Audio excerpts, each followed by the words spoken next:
भारत के share market का हाल बहुत ही बुरा था कल। और हम जानते कि 100 पॉइंट से भी ज्यादा निफ्टी गिरा। और उसके बाद लाखों करोड़ रुपए जो हम बात करते हैं शेयर मार्केट में, भारतीयों ने लूज किया। अब ये सब हो क्यों रहा है, ये हमें समझना पड़ेगा। ट्रंप जो हैं, उनकी डिमांड्स ग्रीनलैंड को लेकर के, और ईरान में तख्ता पलट, और काफी कुछ हो रहा है। जो सबसे लेटेस्ट है कि ट्रंप को मारने की भी कोशिश की गई। तो यूएस जो एक इतना बड़ा देश है और इतना शक्तिशाली देश है, वहां पे क्या हो रहा है, उसकी वजह से भारत में क्या हो रहा है, ये सब कुछ हम समझने की कोशिश करेंगे। हमारे साथ है योगेंद्र कपूर जी, ही इज अ इकोनॉमिस्ट, और ये हमें बताएंगे कि चल क्या रहा है भारत में और दुनिया में। Yogendra ji, good morning. थोड़ा बताइए हमें कि ट्रंप जी क्या कर रहे हैं हमारे साथ और भारत के साथ क्या कर रहे हैं। टैरिफ का हिसाब किताब है, रशिया से हमारी दोस्ती के हम प्राइस चुका रहे हैं, दाम चुका रहे हैं, क्या हो रहा है? देखिए, जो आपने सारे फैक्टर्स अभी बोले, तो आई वुड से कि it is the combination of all these factors. और देखिए, मेरा एक चीज में बहुत क्लियरली मानना है कि आज की डेट में अगर हम यूनाइटेड स्टेट्स की पॉलिसीज देखें अंडर डोनाल्ड ट्रंप, जी। तो ऐसा नजर आता है कि उन्हें शायद ये एक माइंड में बहुत क्लैरिटी है कि जितनी वो वर्ल्ड के अंदर इंस्टेबिलिटी क्रिएट करेंगे, चाहे इकोनॉमिक एनवायरनमेंट में हो, चाहे पॉलिटिकल एनवायरनमेंट में हो, जैसे हम जियो पॉलिटिकल टेंशन बोलते हैं, जी। उससे अमेरिका जो है वो गेनर रहेगा। और अगर हम नेट रिजल्ट्स देखें ऑन फील्ड, जो है हम ये देखेंगे कि इस मामले में ये पूरा जो टैरिफ का इश्यूज जो लास्ट ईयर अप्रैल से शुरू हुआ था, जी। और जो एक्सपेक्टेड था कि अगले 2 to 3 मंथ्स में डाउन द लाइन शायद चीजें इन लाइन आ जाएंगी हर एक कंट्रीज के साथ, लेकिन जो हो रहा है वो आई थिंक उसके बिल्कुल विपरीत है। जहां पर हम ये देख रहे हैं कि टैरिफ्स की जो सिचुएशन है, आज अगर हम देखें लेटेस्ट जो है वो ये कि ग्रीनलैंड के मैटर के अंदर जो है, जब यूनाइटेड स्टेट्स यूरोपियन यूनियंस तक पे जो है कलेक्टिवली एक टैरिफ लगाने की बात करता है और उसको फर्दर इंक्रीज करने की बात जी। करता है, कि जब वो ये कहते हैं कि अगर आप हमारी लाइन को फॉलो नहीं करेंगे तो हम इसको और फर्दर इंक्रीज करेंगे। तो इससे होता क्या है कि आप ये देखिए कि जो जियो पॉलिटिकल टेंशंस क्रिएट होती हैं, उसमें मैं ये मानता हूं कि आज अगर हम इंडिया के पर्सपेक्टिव में भी देखें, कि आज भी इंडिया जो है, मैं ये मानता हूं कि एक स्टॉक मार्केट जो है वो एक सेंटिमेंट्स पे चलती है, जी। और वो फर्दर ड्रिवन होते हैं by your domestic and international economic environment, business environment और एक पॉलिटिकल एनवायरनमेंट। जी। अगर हम इंडिया के पर्सपेक्टिव में देखें, तो आप ये देखेंगे कि जो डोमेस्टिक इकोनॉमिक एनवायरनमेंट है और पॉलिटिकल एनवायरनमेंट वो बहुत स्टेबल है, जिसमें हम कंसिस्टेंट ग्रोथ देख रहे हैं हमारे जीडीपी तो के कब अंदर तक हम ईयर कब ऑन तक हम ईयर। सोच सकते हैं, कितनी कितने दिनों तक ये असर रहेगा, जब तक ये ग्रीनलैंड का मामला चल रहा है?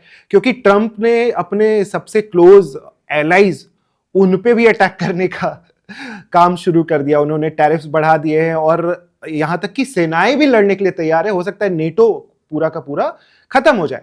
तो इन सब के साथ भारत में कल एक बहुत बड़ी खबर यह भी थी कि यूरोप ईयू चीफ जो हैं उर्सुला वॉन डर लियन, उन्होंने बोला कि वो आ रही हैं भारत, और उन्होंने बाप ऑफ ऑल डील्स किया है भारत के साथ। मुझे पता नहीं आपने कितना फॉलो किया होगा, लेकिन अगर आपके पास जानकारी है तो थोड़ा बताइए कि ये ट्रंप टैरिफ्स पे कितना असरदार रहेगा, और ये क्या नई श्रृंखला है हमारे व्यापार की।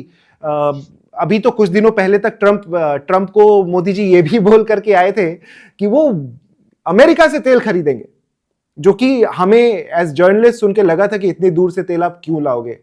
और अब ये बता रहे हैं कि यूरोप के साथ बहुत बड़ी डील होने वाली है। कुछ आपको इसके बारे में आइडिया है तो बताइए, और इसका इंपैक्ट शेयर मार्केट पे भी कैसा रहेगा? देखिए, कमिंग टू योर पॉइंट, जो अभी आपने बोला कि डोनाल्ड ट्रंप ये एक्सपेक्ट करते थे कि इंडिया जो है वो अमेरिका से ऑयल जो है इंपोर्ट करेगा, तो आप ये देखिए कि इन लास्ट 2 मंथ्स जो है जो डेवलपमेंट्स रही हैं, वो ये कि यूनाइटेड स्टेट्स ने वेनेजुएला को एक तरीके से जिस तरीके से कंट्रोल के अंदर लिया है, जी। और वेनेजुएला जो है वो उसके पास हाईएस्ट ऑफ रिजर्व्स हैं इन टर्म्स ऑफ ऑयल जो है। तो आप ये देखिए कि उनकी स्ट्रेटेजी जो है वो ये भी है कि किस तरीके से वर्ल्ड के जो नेचुरल रिसोर्सेज हैं उन पे जी। किस तरीके से कंट्रोल जो है वो पाया जाए। अब बात ये आती है कि क्या इनका असर जो है इंडियन एनवायरनमेंट के ऊपर जो है कितना आगे नजर आता है। तो मेरा ये मानना है कि देखिए, और जिस तरीके से सिचुएशंस जो चल रही है, क्योंकि देखिए हो क्या रहा है कि एक इशू अगर हम देखते हैं कि टुवर्ड्स रेजोल्यूशन आ रहा है, तो हम ये देखते हैं कि डोनाल्ड ट्रम्प जो है वो नया कोई ना कोई नया इशू जो है क्रिएट करके बखेड़ा एक लेके आ बखेड़ा जाते हैं खड़ा कर सामने। रहे हैं।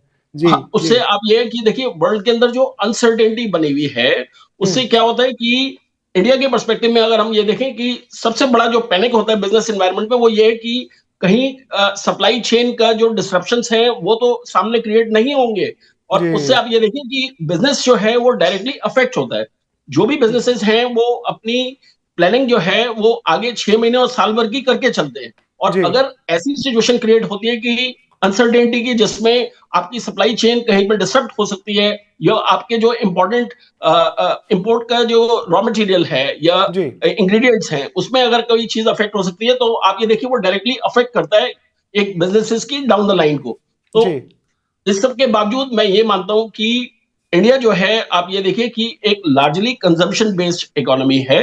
अगर हम हमारे जीडीपी में ये देखें कि क्या हम किस चीज पर सबसे ज्यादा डिपेंड करते हैं, वो ये है कि 60% जो इंडिया का जीडीपी का साइज है वो सिर्फ अकेले कंजम्पशन का शेयर आता है उसमें। तो जी मेरे को जो लगता है कि जो पॉलिसीज इस टाइम चल रही है वर्ल्ड के अंदर, ये आप ये देखेंगे कि ये मैं ये देखता हूँ कि इसमें इंडिया जो है वो एक ऐसी स्ट्रांग पोजीशन में क्रिएट होता हुआ नजर आ रहा है मुझे, कि जहां पे हम्म। आप ये देखेंगे कि वर्ल्ड की dependency in terms of a stable environment, political environment specifically, जिसमें जी इंडिया को एक आज एक स्टेबल डेस्टिनेशन माना जाता है। अगर आप ये लेटेस्ट रिपोर्ट्स भी देखें, चाहे वर्ल्ड बैंक की हो, आईएमएफ की है, उन सब ने इंडिया को जो है एक स्टेबल इकोनॉमी जो जी है माना है। जी तो इससे मैं ये मानता हूं कि आप ये देखिए कि अगर शॉर्ट टर्म स्टॉक मार्केट में कोई करेक्शंस आ भी रही हैं, लेकिन हम्म। मेरा ये एक क्लियर मानना है कि अगले 6 मंथ्स के अंदर आप ये देखेंगे कि इसका जो प्लेन है वो इंक्लाइंड है, and we are looking towards further growth. तो मार्केट को लेकर के, निफ्टी 50 को लेकर के आपको क्या लगता है, जो निवेशक होते हैं अभी या जो डेली भी निवेश करते हैं, उनको क्या ध्यान रखना चाहिए, क्या प्रिकॉशंस अभी लेने चाहिए जब तक ये सारा मामला चल रहा है? देखिए, इसमें सबसे ज्यादा जरूरी ये हो जाता है कि जब कोई भी आपको एनवायरनमेंट वॉलेटाइल नजर आ रहा है, तो ऐसे में आपको ये समझना है कि जो स्पेकुलेशन है उसमें आपको नहीं जाना चाहिए, क्योंकि उसमें वॉलेटाइल एनवायरनमेंट में स्पेकुलेशन के थ्रू जो है आपको हैवी लॉसेस भी हो सकते हैं। और मेरा ये मानना है कि एक जो छोटे निवेशक हैं, जिनका जो नंबर्स है ज्यादा होता है, उनको जी जो है एक medium to long term positions जो है वो लेनी चाहिए, जिससे कि उनका एटलीस्ट एक जस्टिफाइड और रीजनेबल रिटर्न्स भी उन्हें नजर आए, और उनकी कैपिटल का इरोजन के जो चांसेस हैं वो खत्म हो। तो ये एक अच्छा समय है अभी इन्वेस्ट करने के लिए। एब्सोल्युटली। जी ओके। तो अभी आप हमें थोड़ा समझा सकते हैं कि अगर आपको नंबरिंग करनी हो कि 5 जो मुख्य कारण हो या 4 मुख्य कारण हो, 3 मुख्य कारण हो, तो उन 3 मुख्य कारणों में 1 2 3 आप कौन से 3 या 5 मुख्य कारण बताएंगे, ये जो पूरा त्रासदी हुई कल उसकी? देखिए, सबसे जो मेजर रीजन है वो मैं ये मानता हूं कि इस टाइम जो इंटरनेशनल फैक्टर्स हैं वो ज्यादा वे कर रहे हैं हमारे डोमेस्टिक एनवायरनमेंट में। और जी उसमें मैं ये भी मानता हूं कि जिस तरीके से आप ये देखिए कि अनप्रेसिडेंटेड वे में गोल्ड और सिल्वर के प्राइसेस जो बढ़ रहे हैं, तो जी उसमें एक लोगों को ये भी माइंड में अंदेशा एक रहता है कि भाई क्या उन्हें इस तरीके से पैनिक इस सिचुएशन में एनवायरनमेंट में शॉर्ट टर्म पोजीशंस लेनी चाहिए या नहीं, क्योंकि अगर कोई भी आदमी पोजीशन अगर शॉर्ट टर्म की लेगा, और खासकर जो छोटे निवेशक हैं, तो आप जी ये देखिए ऐसे में बहुत उनको कॉशियस रहना पड़ेगा कि उनकी सेविंग्स जो है, जिसे हम एक कहावत भी कहते हैं कि not to put all your eggs in one basket, तो वो बहुत जरूरी है कि उनको अपनी इंटायर सेविंग्स जो है ये देख के नहीं चलना चाहिए कि 2025 में क्या बेंचमार्क्स रहे हैं, और उनको जो है अपने पोर्टफोलियो को डिवाइड करके चलना चाहिए। तो मेरा ये मानना है कि इंटरनेशनल फैक्टर्स जो हैं, जो जियोपॉलिटिकल टेंशंस हैं, और उसके साथ साथ जो टैरिफ के ऊपर भी मैं ये बोलूंगा कि इंडिया और यूनाइटेड स्टेट्स के बीच में जो आपस में डील और ट्रीटी जो नहीं हो पा रही है, और एक जी अनसर्टेनिटी की पोजीशन जो बनी हुई है, ये फैक्टर्स जो है ये ज्यादा वे कर रहे हैं हमारे डोमेस्टिक एनवायरनमेंट। योगेंद्र जी, आपको लगता है कभी फिर से, अभी तो ऐसा लगता है कि इंडिया अमेरिका के relations they are at all time low, है ना? तो आपको लगता है कि ये आगे चलकर सुधरेगा, क्योंकि पैसा तो सबके लिए मैटर करता है और ट्रम्प तो खुद एक बिजनेसमैन है, मोदी जी भी गुजरात से हैं, तो आपको लगता है ये मामला फिर कुछ ना कुछ दिनों बाद बदल जाएगा, या जब भी रशिया यूक्रेन वॉर खत्म हो तो फिर से दोस्ती शुरू हो जाएगी? एब्सोल्युटली। देखिए, मैं इतना जानता हूं कि चाहे आप इंडिया के पर्सपेक्टिव में देखें पीएम मोदी को, चाहे यूनाइटेड स्टेट्स के पर्सपेक्टिव में डोनाल्ड ट्रंप को, दोनों लीडर्स जो हैं उनकी एक फिलॉसफी वो बहुत क्लियर है कि पीएम मोदी जो है वो इंडिया फर्स्ट फिलॉसफी में बिलीव करते हैं और डोनाल्ड ट्रंप जो है वो यूएस फर्स्ट के अंदर। तो इस टाइम जो प्रोटेक्शनिज्म का जो एनवायरनमेंट चल रहा है, मैं जी इसको more of system of checks and balances मानता हूं कि जो आगे जाके स्टेबलाइज हो जाएगा, क्योंकि अल्टीमेटली आप ये देखिए कि एक जो जिसे कहते हैं कि एक हार्डकोर इकोनॉमिक्स जो है वो ही इन प्ले जो है अल्टीमेटली सस्टेन कर पाती है एक मार्केट को जो है। जी, चलिए मेरा आखिरी सवाल आपसे यह है कि आपका क्या प्रोजेक्शन है? ऐसे देखिए ट्रम्प तो अब जैसे उनका शैतानी दिमाग है, लेकिन आपका क्या प्रोजेक्शन है? कब तक ये मामला थोड़ा शांत हो जाएगा और इन्वेस्टर्स को कितना वेट करना चाहिए, अपनी स्ट्रैटेजी पे कितना बदलाव रखना चाहिए? देखिए, मैं ये कहता हूं कि एक जो अगेन कहावत भी है कि आपको हमेशा एक एडवर्स सिचुएशन में अपॉर्चुनिटी को देखना चाहिए।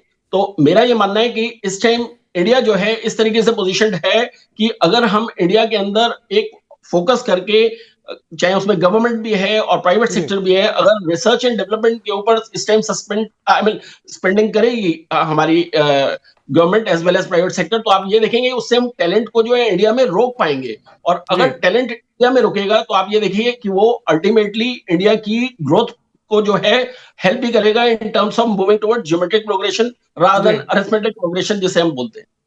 जी, शुक्रिया योगेंद्र कपूर जी, आपने सुबह सुबह हमें वक्त दिया और ये सब कुछ समझाया कि हम अपने दर्शकों को बता सके कि वो अपने पैसे को जो इतनी मेहनत से कमाते हैं उसको कैसे इन्वेस्ट कर सके। और अभी के इस वॉलेटाइल सिचुएशन में, जब से ट्रंप राष्ट्रपति बने हैं यूएस के, और अब जब वो ग्रीनलैंड पर कब्जा करना चाहते हैं, ईरान में तख्ता पलट करना चाहते हैं, पनामा सुएज कनाल का नाम बदलना चाहते हैं, काफ़ी कुछ करना चाह रहे हैं, तो अपने पैसे को आप बचा के रखें और थोड़ा सब्र रख के इन्वेस्ट करें। मेरा नाम है नागेंद्र सिंह और आप देख रहे हैं one India. Subscribe to One India and never miss an update. Download the One India app now.